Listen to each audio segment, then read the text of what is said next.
Bonsoir. Vous nous aviez laissé totalement consumés après la lecture de Leur âme au diable, impitoyable roman déconstruisant les mensonges et les pratiques mafieuses de l'industrie du tabac entre France et Balkans. Et voilà que vous nous entraînez sur une nouvelle route où dérive encore une fois une multinationale occidentale. Mais il s'agit maintenant de l'industrie de la bière qui fait fructifier ses affaires au Nigeria en utilisant la prostitution comme arme commerciale. C'est ce que raconte Frequenz, votre dernier roman dont Raphaël Franz Kuhlmann vient de lire les premières pages. Frequenz sur lequel nous allons échanger lors de cette rencontre. Frequenz où si des femmes sont exploitées, d'autres luttent pour leurs droits et leur dignité. Des romans, vous en avez signé une vingtaine, auxquels il faut ajouter presque autant de romans jeunesse, d'essais, de nouvelles et de pièces radiophoniques. Le fonctionnement et le dysfonctionnement du capitalisme débridé est un des fils conducteurs de cette œuvre foisonnante que vous avez initiée en 2007. Cette année-là, vous claquez la porte de France Télécom qui vous avait embauché alors jeune chercheur en sciences de la communication pour étudier la sociologie des usages dans son département recherche et développement. C'est l'époque où la future Orange entame au pas de charge sa mue ultralibérale sans se soucier des nombreuses vies humaines brisées. Un de vos livres fait particulièrement écho à cette réforme d'une entreprise publique devenue tristement exemplaire. Les visages écrasés où l'héroïne, Carole Mathieu, médecin du travail, perd pied face aux souffrances dans son centre d'appel. Né à Aubenas, en Ardèche, où vous avez grandi, vous vivez désormais dans les Landes. Ce qui nous rapproche du Pays basque, où se déroule L'homme qui a vu l'homme, votre roman dont nous entendrons également tout à l'heure la lecture d'un extrait. Livre, comme toujours très documenté, qui décrit les dérives des États français et espagnols sous couvert de lutte antiterroriste. Pour compléter ce très bref portrait, il faut sans doute faire un détour sur les îles Marquises, celles que vous avez rencontrées lors d'un salon du livre et que, juste retour des choses, vous nous faites désormais découvrir. Il en sera bientôt question à Villelor lors de votre petit panorama subjectif du roman noir d'Océanie et aussi dans votre prochain roman qu'on pourra découvrir en février. Mais pour l'heure, nous sommes en public, à Pertuis, à la médiathèque des Carmes, dans le cas des Nouvelles Hybrides, et nous avons donc le grand plaisir de vous recevoir. Marianne Lenoble, merci. Bon, peut-être pour démarrer, puisqu'on vient d'entendre une lecture à haute voix, quel est votre rapport au texte dit, à votre texte dit, sachant que vous avez, donc, je viens de le dire, aussi écrit des pièces radiophoniques. Donc, quelle est l'importance pour vous du livre parlé ? C'est quelque chose que je découvre depuis peu. En réalité, des lectures comme ça, d'extraits, elles sont assez rares. J'ai souvenir d'une lecture il y a une dizaine d'années, dans le cadre d'un salon du livre de Polar, Toulouse Polar du Sud, où il y avait une lecture qui avait été faite à l'initiative d'un comité d'entreprise autour des visages écrasés sur la souffrance au travail. Et les acteurs qui avaient lu le texte, qui est un texte assez sombre quand même, qui parle de violence au travail et de suicide, l'avaient fait de manière drôle. J'avais été sidéré d'entendre ce texte qui est tout sauf drôle, qui est difficile à lire, même avec ironie. C'est un peu compliqué de le lire avec un sourire. Et eux, ils y étaient parvenus. C'était vraiment un exercice terrible. J'ai été confronté il n'y a pas longtemps, depuis 2 ans, en fait, je travaille avec une harpiste, concertiste, qui s'appelle Frédéric Gouachon, où nous avons monté une lecture musicale de Frequenz. Et pour la première fois, je suis confronté personnellement, c'est moi qui assure la lecture. Et donc j'ai écouté ça avec beaucoup d'intérêt. J'ai écouté ta lecture avec beaucoup, votre lecture, ta lecture, je ne sais pas comment dire, avec beaucoup d'intérêt, dans le sens où elle faisait écho à mes lacunes, à l'apprentissage que je suis en train de faire de la lecture. Et j'écris des textes qui sont faits pour être lus dans la tête, pas du tout pour être lus à l'oral. Je suis admiratif du fait que tu aies réussi à lire ce texte tel quel, alors que moi, pour le lire, il a fallu que je le remodèle complètement, que je le réécrive, que je me le réapproprie, parce qu'il n'était pas fait pour ça. Alors il se trouve qu'aussi l'extrait qu'on a entendu est le début du roman. Et le début d'un roman, en fait, là, il est assez spectaculaire avec cette attaque du bus des femmes. Mais souvent, le début de vos romans est assez musclé, pas une règle. Alors, voilà. Est-ce que comment on aborde ces premières pages ? Free Queens démarre de manière spectaculaire, mais démarre par l'histoire vraie d'une jeune femme qui s'appelle Grace, en réalité, et c'est vraiment le récit quasi mot pour mot de son histoire, que j'ai pioché dans la presse. Et l'écriture du roman est partie du parcours de cette jeune Grace, je ne sais pas si je le prononce correctement. L'essentiel du livre est parti de ça. Voilà, de cette version du livre. En fait, Free Queens a eu 2 versions préparatoires. Ce livre, je devais l'écrire au départ uniquement autour de l'industrie de la bière. C'est un livre qui est tiré, je m'excuse si je déborde sur des questions que vous alliez poser. Au départ, c'est la lecture d'un essai d'un journaliste hollandais qui s'appelle Olivier Van Biemen, qui s'appelle Heineken en Afrique.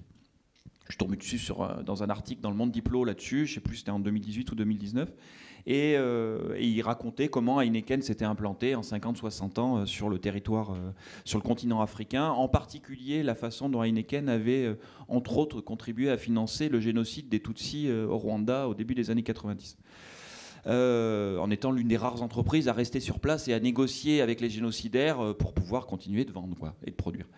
Et donc j'ai acheté le livre, je l'ai lu, et au milieu du livre, il y a un passage qui est assez bref d'ailleurs et assez énigmatique sur la façon dont le groupe Heineken a prostitué 2500 jeunes femmes pour assurer la promotion d'une de leurs marques de bière qui s'appelle la Primus dans les années 2010, 2011, 2012 pendant 3 ans.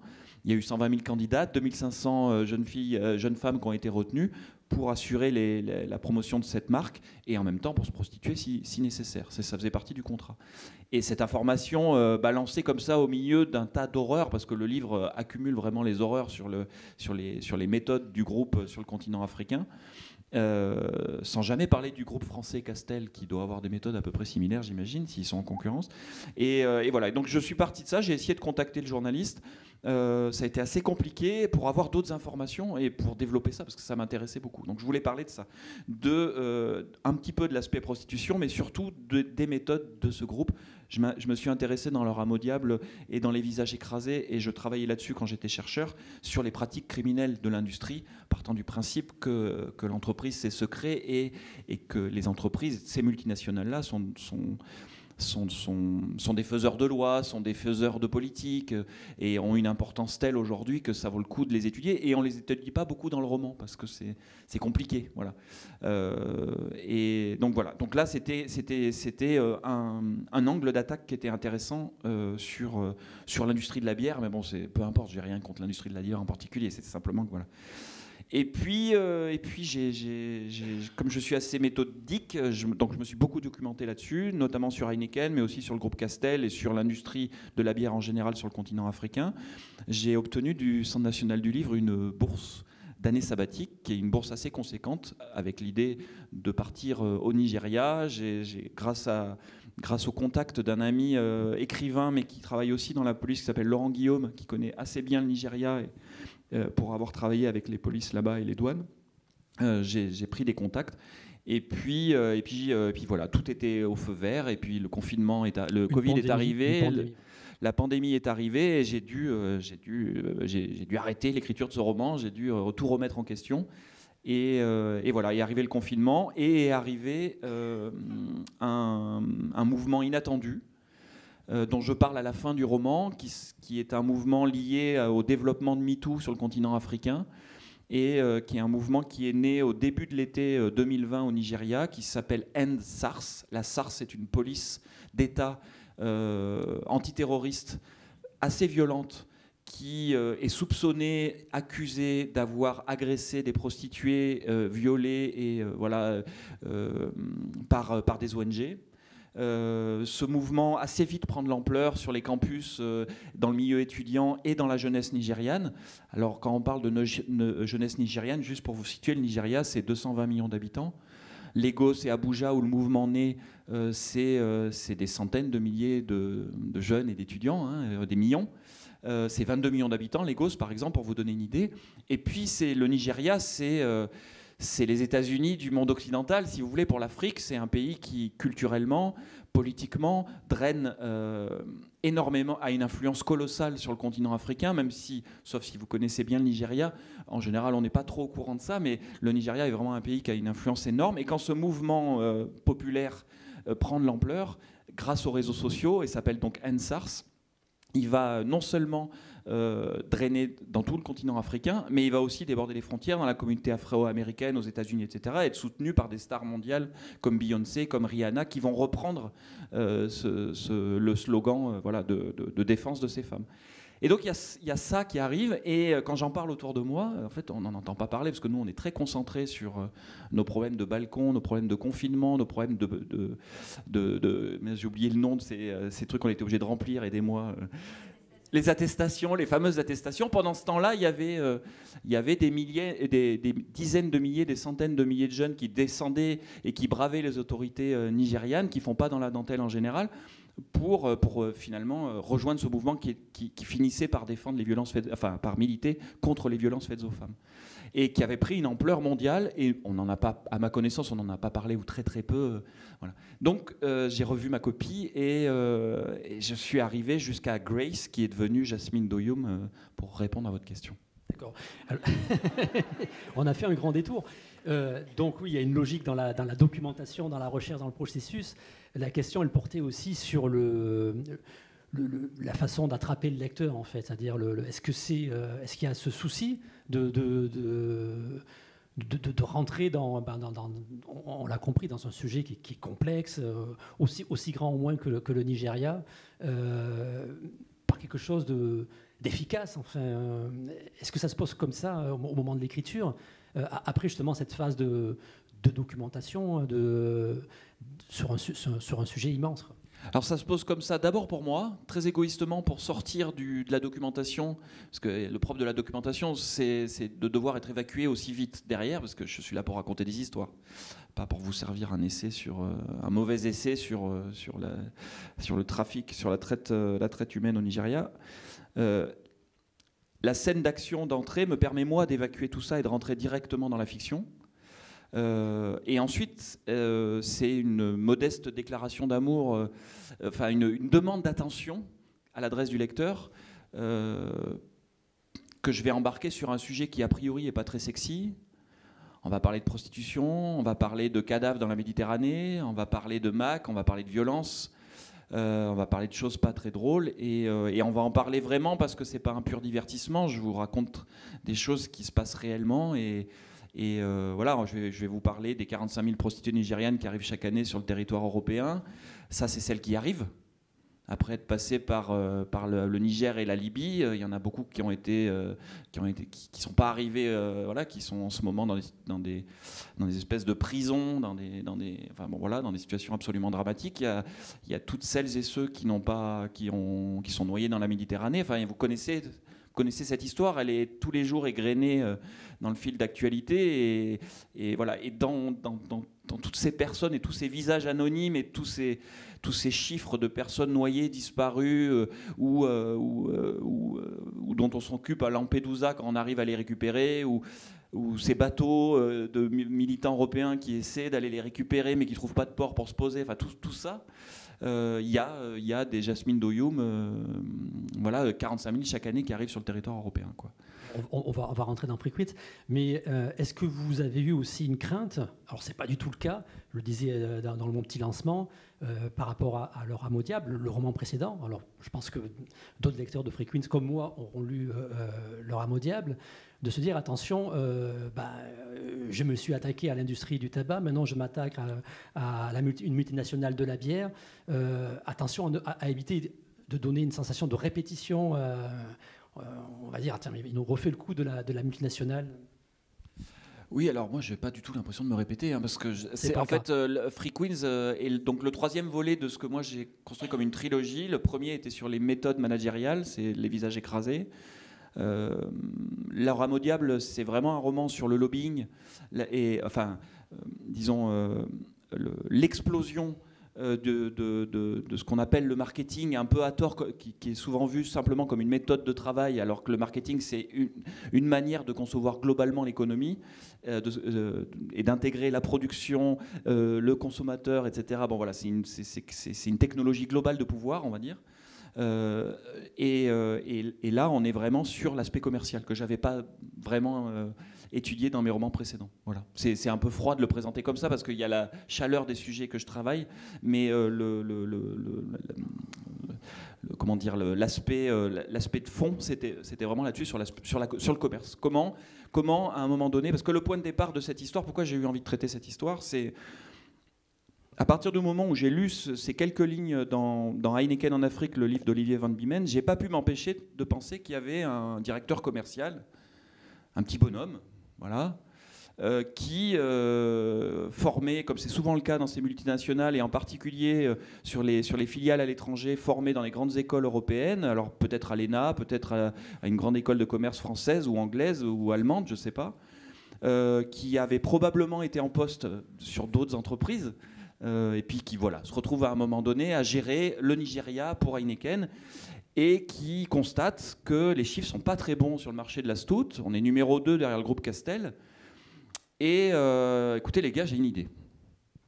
Ça va nous coûter un peu cher. Il va falloir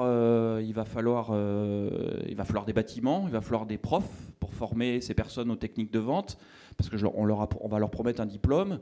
Il va falloir les recruter, il va donc falloir trouver des personnes pour les recruter. Ça va pas forcément être simple avec les groupes de criminels de proxénètes avec lesquels il nous arrive de bosser, parce que là, on va avoir un petit peu besoin d'avoir les coudées franches. Et puis tout ça va s'insérer dans un projet global offensif commercial, quoi. Et donc il y a un petit bonhomme qui a eu cette idée-là et qui s'est endormi là-dessus. Et puis le lendemain, il a pensé qu'elle était vraiment bonne. Il est allé en parler à son chef, à son N+1, on dit, puis qui en a parlé à son N+1, puis c'est arrivé jusqu'à la présidence directrice générale du groupe. Parce que le point de départ du livre d'Olivier Van Biemen, je ne voulais pas préciser, c'est au moment du conseil d'administration de Heineken en 2018, c'est comme ça que le journaliste en entend parler, le président ouvre la séance en présentant ses excuses pour avoir trompé sa femme. C'est rare, voilà. Hein. Et il s'avère, après enquête, que la jeune femme avec qui il avait trompé sa femme était une stagiaire du groupe, qui venait du Nigeria. Ça, c'est au fil de l'enquête. Et puis, il s'avère qu'elle n'était pas la seule. Et puis, il s'avère que, voilà, vous connaissez l'histoire parce qu'on en a parlé juste avant. Et voilà. Et donc, lui, il a présenté ses excuses. Fin de l'histoire, il est toujours en poste, il est toujours président-directeur général, tout va bien pour lui. Le problème, c'était pas l'organisation industrielle de la prostitution pour vendre un produit. Le problème, c'était qu'il ait trompé sa femme. Bon, voilà. Et moi, avant d'écrire ce roman, j'avais toujours en tête le cheminement de ce type-là, voilà, ce petit bonhomme qui dit, les gars, je crois que je tiens une bonne idée. Voilà, on va exploiter des femmes et on va se faire encore plus d'argent, quoi. Et ça a marché parce qu'ils sont devenus numéro 1 sur le marché de la stout. Et ça donne Peter Dirksen, donc un des personnages de Frequint, qui paraît invraisemblable, mais qui a sûrement peut-être existé, puisque l'histoire est vraie, en tout cas au départ. Hein. Tout n'est que fiction. Tout n'est que fiction, effectivement. Dans la série des questions potentiellement agaçantes, est-ce que quand on vous dit vous êtes un auteur engagé, un auteur politique, parce que finalement ces histoires point de départ qui vous attrapent et qui vous conduisent à fictionner autour d'un fait bien réel, nous lecteurs on y voit une cohérence, peut-être après coup, hein, mais donc voilà, ce dysfonctionnement et ce fonctionnement du capitalisme, enfin je ne sais pas quel mot il faut utiliser, quel mot vous utilisez pour décrire ce qui fait fil conducteur peut-être, entre autres, hein, d'un certain nombre de vos romans, de pas tous vos romans, mais de plusieurs romans. Alors la question de l'engagement, je l'évacue assez vite. Je suis, dans ma vie privée, je suis quelqu'un d'engagé politiquement et j'ai été engagé syndicalement. Mon activité est une activité d'auteur solitaire dans son coin. Je ne partage pas forcément, ou plutôt les personnes avec qui je travaille, c'est-à-dire mes éditeurs, ne partagent pas forcément mes idées. On n'est pas forcément d'accord sur tout. On n'est pas engagé dans un projet collectif qui, pour moi, sous-tend la notion d'engagement. Pour moi, l'engagement est quelque chose de collectif. Ça ne se fait pas seul, on ne fait rien tout seul. Même un roman qui resterait dans les annales de la littérature, ce qui n'est pas le cas de mes romans, c'est rarissime qu'un roman ait un impact collectif. Dans le roman noir, comme ça, spontanément, je pense à un livre qui s'appelle Meurtre pour mémoire de Didier Daninx, qui a fait partie des moments artistiques forts qui ont enclenché ce travail de mémoire sur ces personnes au métro Charonne, etc. Mais c'est rarissime en fait que ça se produise. Parce que les auteurs ne sont pas des lanceurs d'alerte. Nous, on fait de la fiction sur du réchauffé. Et comme je vous le disais, je me documente sur un travail qui a déjà été fait par des journalistes qui, eux, s'engagent, qui, eux, font leur boulot sur le terrain et qui prennent des risques pour certains. Voilà, moi, je ne prends aucun risque. Je suis très confortablement installé chez moi pour parler de sujets qui sont déjà traités par d'autres. Ce que je vous propose, moi, c'est de vous impliquer avec moi le temps d'une histoire pour détricoter une fiction. Parce que je crois que vraiment le boulot des auteurs de romans noirs, c'est ça. C'est détricoter une fiction sur un sujet donné. Si on prend le cas, par exemple, voilà, parlons de l'Afrique, parlons du commerce en Afrique et la manière dont les multinationales européennes travaillent en Afrique. Il y a une grande fiction qui passe par les médias, qui passe beaucoup par notre ignorance, qui passe par tout un tas de personnes qui ont intérêt à entretenir notre ignorance, qui passe par la façon dont on nous a éduqués, on nous a appris à l'école notre rapport à l'histoire de la colonisation, qui passe, bon, je ne vais pas vous faire la liste, elle est longue, qui aboutit au fait qu'à un moment donné, alors que j'ai l'impression d'être un citoyen du monde, j'ai l'impression d'être je m'intéresse, je lis, je suis l'actualité, je ne me contente pas des médias mainstream, je vais aussi lire des médias indépendants, j'ai la chance de lire l'anglais ou de lire l'espagnol, donc je m'ouvre un petit peu à d'autres formes de journalisme étranger. Et pourtant, quand je commence à me documenter sur un sujet comme ça, je m'aperçois que je ne sais rien, je suis totalement ignorant. Je devrais entendre parler quotidiennement de ce qui se passe dans un pays de 220 millions d'habitants qui a un impact aussi important culturellement, économiquement, politiquement sur tout le continent africain. Et en fait, je ne sais rien. Je ne sais rien parce qu'on ne produit rien là-dessus, parce qu'on s'y intéresse très très peu. Et donc le boulot, pour moi, des romanciers noirs, c'est ça. C'est vraiment d'aider à détricoter sur des sujets comme ça, des éléments, des bouts de cette fiction dans laquelle nous baignons en permanence, avec le sentiment très satisfait de mieux connaître l'Afrique que les Africains.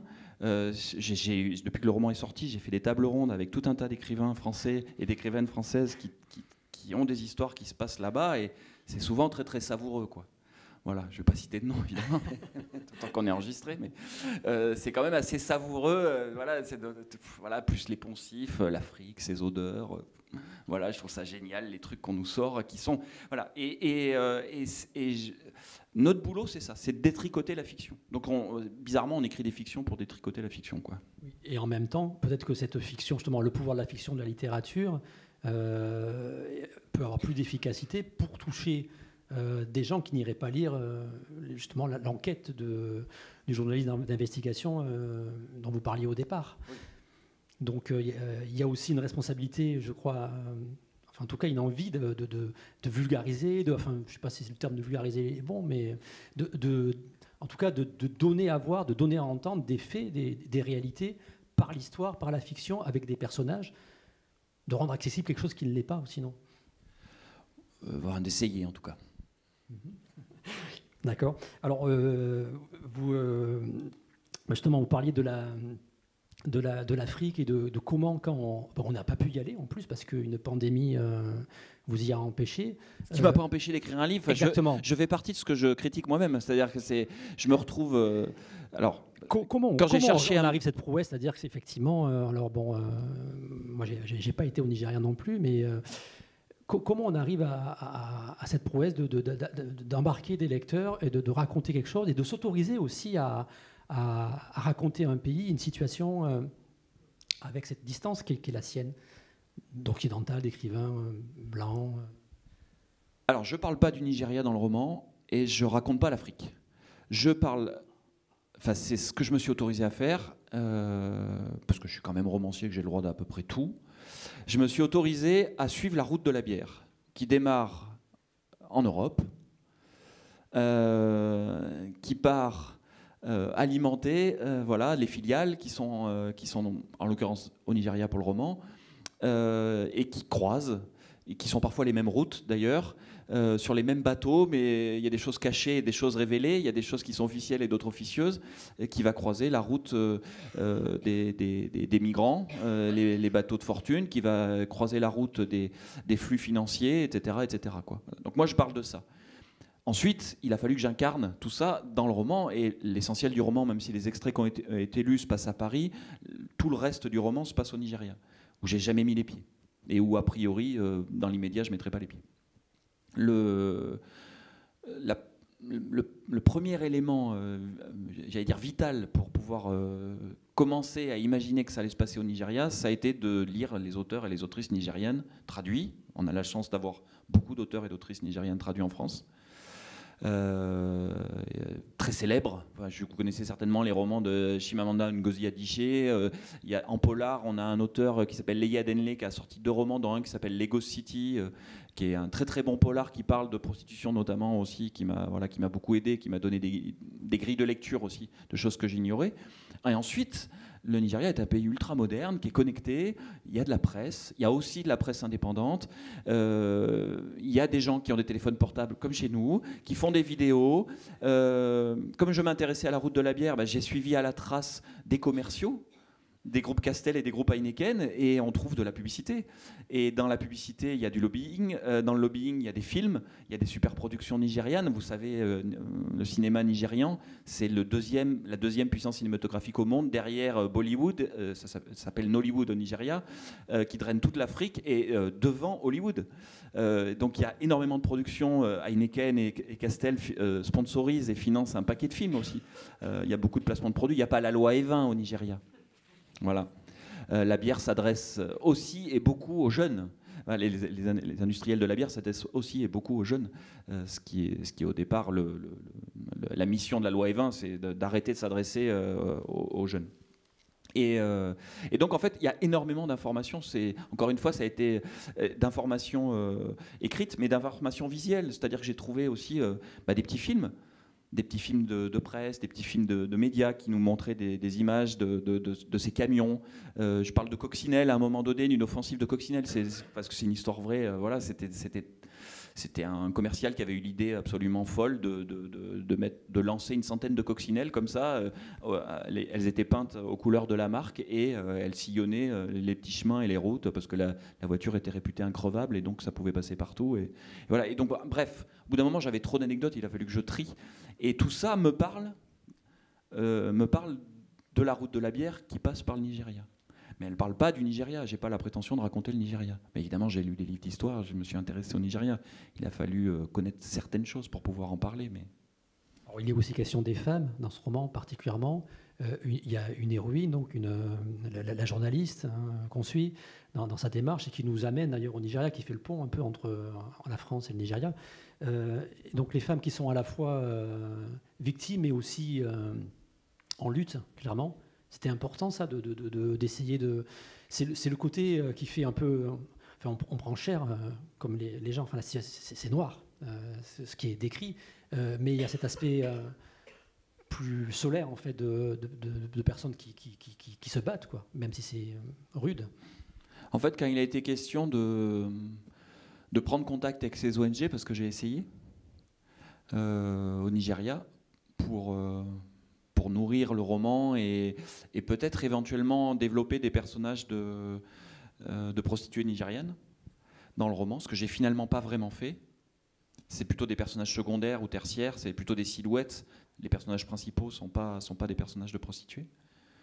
Les ONG que j'ai contactées m'ont fait comprendre très vite qu'il y avait un problème dans ma démarche. C'était des ONG qui étaient menées, dirigées par des militantes, par des femmes, pour défendre des femmes. Pour des femmes qui étaient victimes de qui ?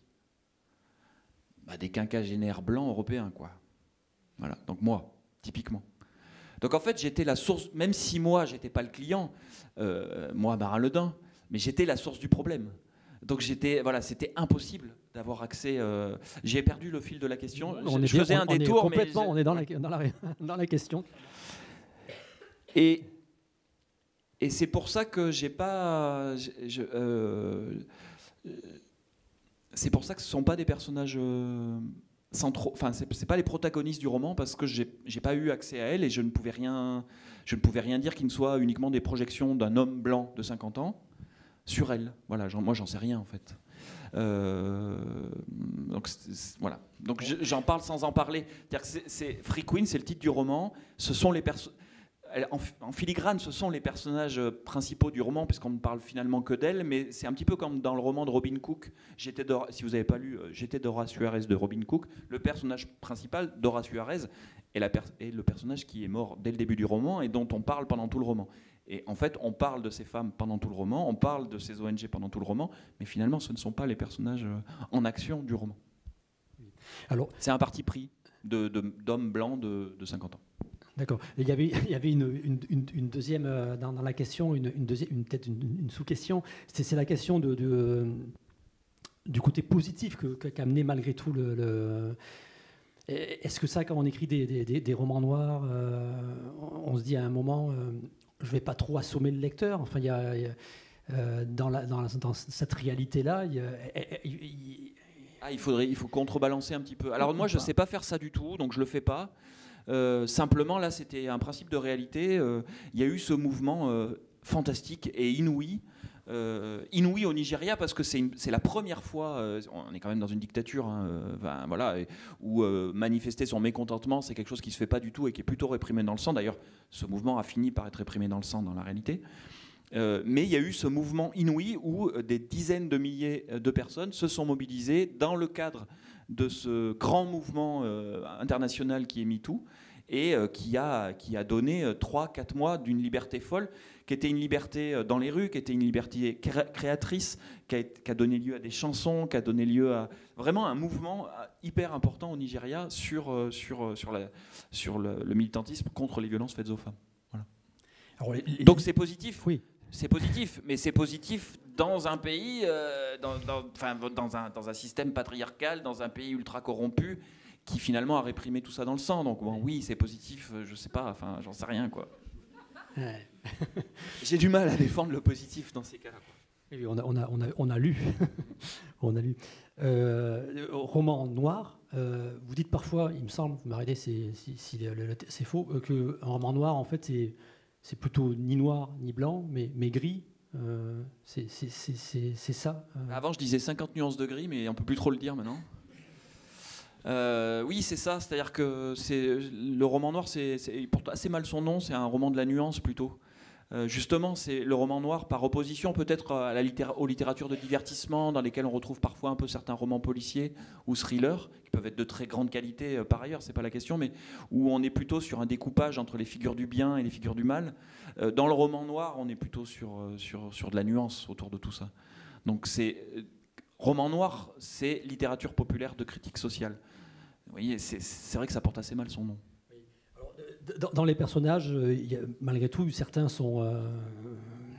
si on prend le fameux directeur marketing déjà évoqué, Dirksen, il est fort peu sympathique. Et même, il y a un personnage, je pense, à Gobon, le flic corrompu. Pourtant, la SARS, il vient il est là, donc ses pratiques sont ignobles. Enfin, on a peu de sympathie pour lui. Pour autant, c'est un personnage qui est gris aussi, qui est complexe. Il est nationaliste et il est persuadé de faire le bien. Ça me paraît assez. Cette figure-là me paraissait importante, peut-être en parler. En réalité, au départ, il n'y avait qu'un seul personnage qui a donné Ira Gowon, le flic corrompu, et Oni Gogé, le flic un peu idéaliste et un petit peu fatigué, parce qu'il est un petit peu fatigué quand même. Oui. Oni Gogé, c'est le flic qui enquête sur. C'est un flic de la route qui enquête sur 2 cadavres qu'il a trouvés sur une aire d'autoroute et qui se trouvaient être 2 cadavres de prostituées. Bon, je ne vous raconte pas l'histoire du roman. Et il n'a pas beaucoup de pouvoir, c'est un flic de la route, il n'a pas un pouvoir d'enquête, mais il va décider d'enquêter parce que ses filles ne sont que 2 filles parmi des centaines de cadavres et que l'affaire va être probablement enterrée, en tout cas n'intéressera personne. Et ça sera, voilà. Et donc lui, pour X raisons que j'explique dans le roman, va décider de les nommer et de rendre leur corps à leur famille, une fois qu'il les aura nommés. C'est sa mission. Et l'autre flic, alors je rappelle qu'au départ, il ne faisait qu'un. L'autre flic aime son pays, comme lui, est désespéré de voir son pays ne pas sortir de la corruption, ne pas arriver à sortir de cette décolonisation qui s'est recolonisée par le biais de la marchandise, enfin, voilà, les offensives de Boko Haram, ce que le Nigeria est devenu et ce que le Nigeria est, un pays très compliqué, extrêmement violent, avec des disparités énormes en termes de langue, en termes de culture, en termes d'ethnie. Voilà. Et tous les deux font le même constat. Simplement, il y en a un que tous les lecteurs vont trouver totalement antipathique, qui s'appelle Ira Gowon, qui va prendre les choses en main et qui va dire « ces filles se prostituent. Moi, Ira Gowon, petit policier de la SARS, je ne peux rien y faire. C'est pas moi qui décide. Je vais me débrouiller pour que, quand elles se prostituent, elles ne sont pas mineures, elles sont protégées et on va les encadrer. C'est tout ce que je peux faire. Je ne peux pas faire plus. Je vais m'occuper de ça. Je suis nationaliste, il est catholique, lui, je crois, chrétien en tout cas, évangéliste. Il est chrétien et sa mission, ça va être d'organiser pour cette firme imaginaire qui s'appelle MB Nigeria Incorporated dans le roman, la prostitution de ces jeunes femmes pour assurer la promotion de la marque qu'elles sont en train, voilà, qui s'appelle la First dans le roman. Il est dans l'action, c'est courageux de faire ça. Il prend énormément de risques, il sait qu'il peut se retrouver lui aussi très très embêté et il sait que ça peut lui coûter la vie. Et d'un autre côté, il y a ce personnage qui s'appelle Onigogé que le lecteur trouve plus sympathique parce qu'il va découvrir ses cadavres, parce qu'il a une petite vie de famille, parce qu'il fait sa prière 5 fois par jour et que c'est un brave gars, parce qu'il n'est pas dans l'ultra-violence contrairement à Ira Gowon, et puis aussi parce qu'il est extrêmement lâche et qu'il n'est pas dans l'action. Il n'est pas dans l'action, il se contente de trouver un nom à ces deux jeunes filles, mais il ne va pas vraiment leur rendre justice, il ne va pas faire grand-chose, finalement. Et il n'a pas plus ni moins de pouvoir que l'autre policier. Donc voilà, j'ai construit ces deux personnages qui, en fait, ne forment qu'un, qui sont juste un regard de flics corrompus, sans pouvoir, sur des phénomènes qui les dépassent complètement, qui sont des décisions prises par des multinationales, qui sont des phénomènes sociologiques absolument dramatiques que sont la prostitution au Nigeria, qui concerne essentiellement une ethnie, qui est l'ethnie Igbo, qui est dans le sud-est du pays. On parle de centaines de milliers de jeunes femmes qui sont prostituées chaque année et qui sont issues de cette ethnie-là, pour des raisons que j'ignore. Il y a certainement des études qui ont été faites là-dessus, j'ai pas eu le courage de les chercher et de les lire. Et voilà, ils sont juste les témoins de ça. Mais il n'y en a pas un qui est mieux que l'autre. Pour moi, la lâcheté de Onigogé n'est pas plus agréable que la folie de Ira Gowon qui pense un petit peu... Ira Gowon, je l'ai construit comme... Non mais allez, j'arrête d'ouvrir des parenthèses. En tout cas, le choix des personnages, dans le processus d'écriture, c'est le moment clé où par rapport à toute cette matière de documentation, tout ce temps de gestation, suite à l'idée de départ et à l'envie de départ, va faire que le roman va pouvoir se raconter et démarrer. Enfin, les personnages, il ne faut pas se louper ou c'est... Les romans, c'est trois choses. C'est une histoire, des personnages pour incarner cette histoire et un angle. On peut appeler ça pompeusement un style, voilà, ou un genre, selon de quel point de vue on se place. Enfin, bon, en gros, c'est la manière dont on va regarder l'histoire et les personnages. Bon, là, c'est sur une teinte un petit peu roman noir polar, quoi. Hein. Les personnages, c'est voilà, Nigeria, 220 millions d'habitants, une problématique, la bière, la route de la bière, la production du sorgho qui va aider à fabriquer la bière, les gens qui vont transporter, les gens qui vont fabriquer les routes, les polices qui vont surveiller ces routes, qui vont en assurer la sécurité pour ces industriels qui les payent, sociétés privées ou flics publics, les consommateurs, les boîtes de nuit, etc., etc. Je vais vous faire la liste de tous les intervenants qu'il y a sur la route de la bière. Je sais pas, les consommateurs de bière, 80 millions de consommateurs de bière au Nigeria sur 220 millions d'habitants. Beaucoup de gens sont concernés finalement par cette bière-là. Donc on va dire qu'on a un puzzle d'environ 100 millions de pièces. Et moi, il va falloir que j'en choisisse 2, 3, 4, en l'occurrence 4 personnages, plus quelques personnages secondaires qui sont censés permettre au lecteur d'avoir la vision d'ensemble. Voilà, en tout cas dans les nuances. Alors, Free Queen, c'est 400 pages, c'est presque court pour un Marin Le Dain. Le précédent, c'était 600. Enfin, voilà. Donc, parce qu'on m'a bridé, on a coupé Le Rameau Diable. Normalement, c'est allé jusqu'en 2020. Et puis, encore eu ce fichu confinement. Et on a supprimé un tiers du roman. Ok. J'en suis désespéré toujours. J'ai toujours pas digéré. Et alors ça, c'est une histoire, ça a besoin on s'ennuie pas du tout, on n'a pas envie de lâcher le roman, ça fonctionne. Mais c'est une nécessité, ça, le fait de prendre le temps de développer. Alors vous écrivez des nouvelles aussi. Hein.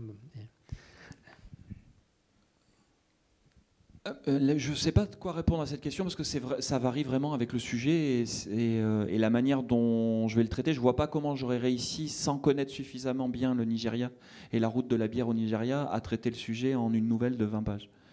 Peut-être que j'aurais pu faire ce qu'on appelle un peu dans le journalisme des pastilles comme ça. Peut-être un recueil de nouvelles avec des petites anecdotes. J'ai hésité d'ailleurs à un moment donné à faire ça. Et puis c'était pas suffisant pour moi, pour m'impliquer dans cette histoire-là. Mais oui, il faut prendre le temps quand même, voilà, de décrire un environnement et une situation que nous ne connaissons pas, à moins qu'il y ait des spécialistes du Nigeria ici. Moi, en tout cas, je ne l'étais pas et j'avais besoin de prendre ce temps-là. Oui. Donc, en fait, c'est le sujet qui va dicter le nombre de personnages, le nombre de pages, plus que l'histoire qui va imposer, ou alors non, tout ça s'articule. C'est très artisanal, donc j'ai pas de réponse toute faite à cette question. Ouais.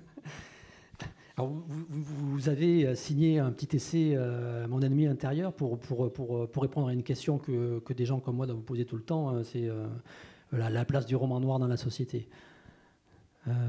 Alors voilà, c'est quoi la place de ce roman noir? C'est même plus que ça, c'est la question qui est souvent posée, c'est pourquoi vous écrivez du roman noir avec une espèce de dépit comme ça dans la voix. Alors déjà, qu'est-ce que c'est que le roman noir? C'est vrai qu'il y a souvent une confusion, roman noir, roman policier, polar. On ne fait pas forcément le distinguo, comme il y a noir dans l'intitulé, on a tendance à l'assimiler au polar en général, mais il y a quand même une grande différence entre de la littérature de divertissement, du thriller, et puis du roman noir. Je ne sais pas, vous ne pouvez pas mettre sur le même plan, je ne parle pas de qualité encore une fois, un Hervé Lecor et un Franck Tilliez, c'est deux littératures différentes qui travaillent le divertissement et le suspense, mais qui abordent les sujets assez différemment. Voilà. Et donc la question, c'est souvent ça, pourquoi vous écrivez ça? Parfois vient la deuxième question, pourquoi vous écrivez pas des vrais romans? Ou quand est-ce que c'est une question qui revient souvent. Alors, toujours encore, il y a ce toujours, ouais. Alors il écrit, c'est un polar, mais pas que. Qu'est-ce que ça veut dire? Je ne sais pas. Ça, c'est vraiment quelque chose qui revient, mais systématiquement, tout le temps. Donc j'ai essayé de me poser la question parce que ce projet avec les éditions du Petit Écart, c'était ça. Les éditions du Petit Écart, c'est une petite maison d'édition qui propose aux auteurs de faire un petit écart, faire un pas de côté et de regarder les choses différemment. Donc cette question qu'on me pose souvent, je me suis dit pourquoi pas me la poser et essayer d'y répondre. Et du coup, ça passait par une définition de ce qu'est le roman noir, du rapport qu'a le roman noir au lecteur, qui est assez important, parce que la place du lecteur dans l'entreprise de déconstruction, de détricotage de la fiction, elle se fait avec le lecteur. On considère que le lecteur est quelqu'un d'intelligent, qui va faire la part des choses, à qui on n'a pas besoin de tout expliquer, qu'on n'est pas obligé de prendre par la main tout le temps, on n'est pas obligé de le faire rentrer dans la tête des gens, on n'est pas obligé de lui parler de psychologie, de serial killer, etc.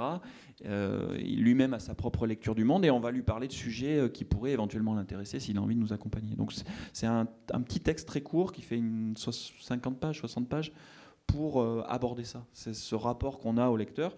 Et puis, deuxième volet, sur l'œuvre un peu militante qu'il y a autour du roman noir, qui n'est pas forcément le fait des auteurs, mais qui est le fait de toutes les structures, associations, festivals, bénévoles, bibliothécaires, libraires, de gens qui se saisissent des objets défendus par le roman noir pour organiser des prix, pour organiser des festivals, avec lesquels ils font venir des auteurs, qui font intervenir en milieu carcéral, dans des écoles, etc., pour aborder les sujets, pour parler des sujets dont on parle dans les romans, mais aussi pour faire œuvre d'éducation culturelle. Voilà. À quoi sert la culture? À quoi sert le livre?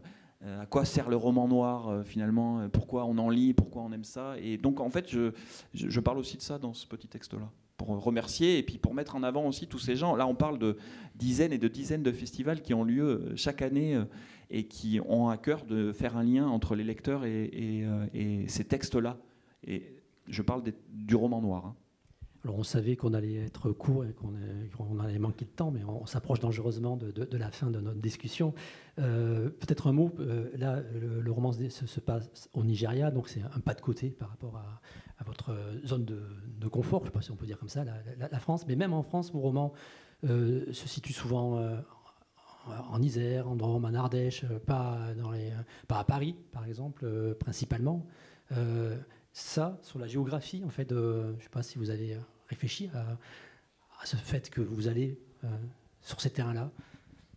Plusieurs questions, il y en a trop pour. Ouais, il y en a pas mal là, de questions, dans la question. Alors, je parle bien D'abord, je suis devenu romancier par accident et j'ai commencé par ne parler que des endroits que je connaissais. On dit souvent que le décor est un personnage. Et je ne me sentais pas de m'attaquer à des personnages que je ne connaissais pas. Donc Paris, je ne connais pas. Marseille, je ne connais pas. Donc j'ai situé mes romans dans des endroits que je connaissais, à savoir l'Ardèche, Grenoble, des endroits où j'ai passé beaucoup de temps et où je connais un peu la sociologie des lieux. Quand un personnage, il n'est pas tout seul dans un roman.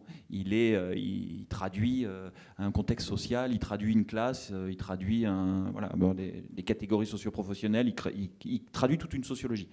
Donc j'ai parlé d'endroits que je connaissais et depuis peu, je m'autorise à sortir un petit peu, voilà, de ma zone de confort, comme vous dites. Mais donc j'y ai réfléchi et je l'ai évacué très très vite en disant ce qui m'intéresse, c'est surtout de parler de certains sujets.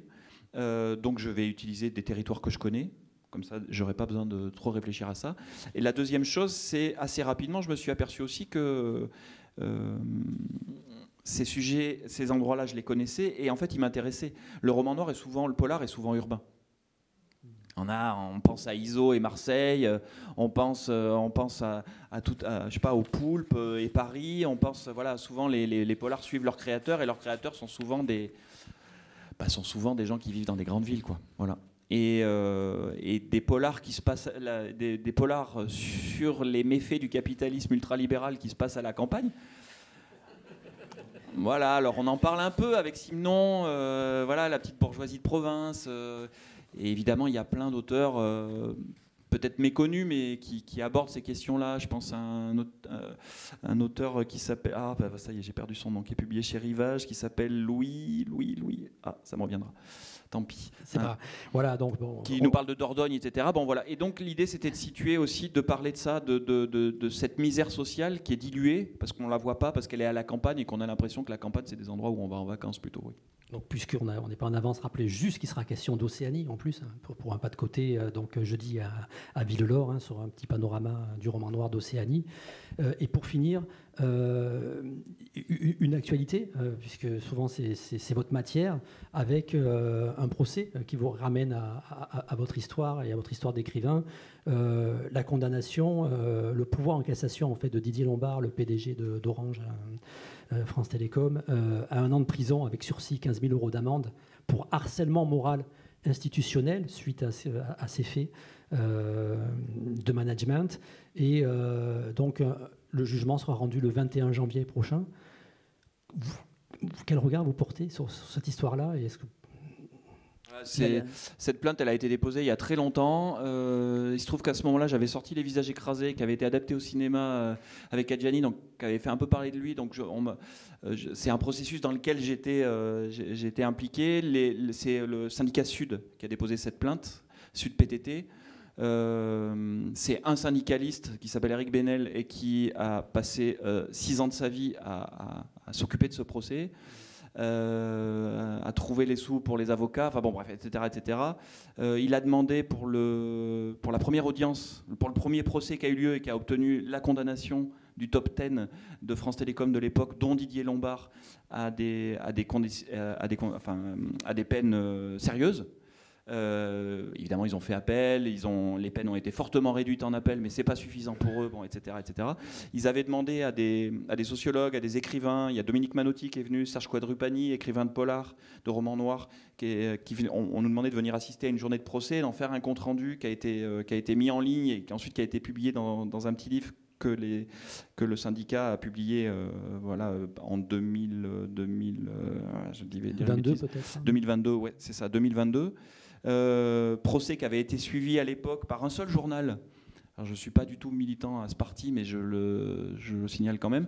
La presse a un peu suivi le procès, mais il y a un journal qui était là tous les jours, c'était l'UMA, qui a fait un compte-rendu quotidien de ce procès-là, qui était pour la première fois un procès par un syndicat et par des gens en souffrance et leurs familles contre les PDG d'une entreprise aussi importante que France Télécom. C'était du jamais vu, et ils ont été condamnés, ce qui était du jamais vu. Et je regarde tout ça avec le regard de l'ancien salarié qui a fait 2 tentatives de suicide, et c'est pour ça que j'ai quitté France Télécom en 2007. On s'est pas vraiment séparés, ça s'est pas fait très facilement. Et en même temps, le syndicaliste que j'étais et l'écrivain qui regarde la fiction que continue d'entretenir et de nourrir ces gens-là, qui font appel.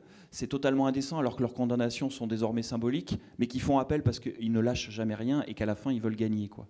Ils veulent gagner alors qu'il y a eu, entre 2009 et 2010, 32 salariés de France Télécom qui sont morts et qui cachent un peu plus d'un millier de salariés qui se sont tués, qui se sont suicidés au travail à cause du travail pendant chaque année depuis 1995. Et eux, ils ne lâchent rien. Parce que c'est une espèce de petite tache sur leur vanité, quoi. Merci, Marianne Adam.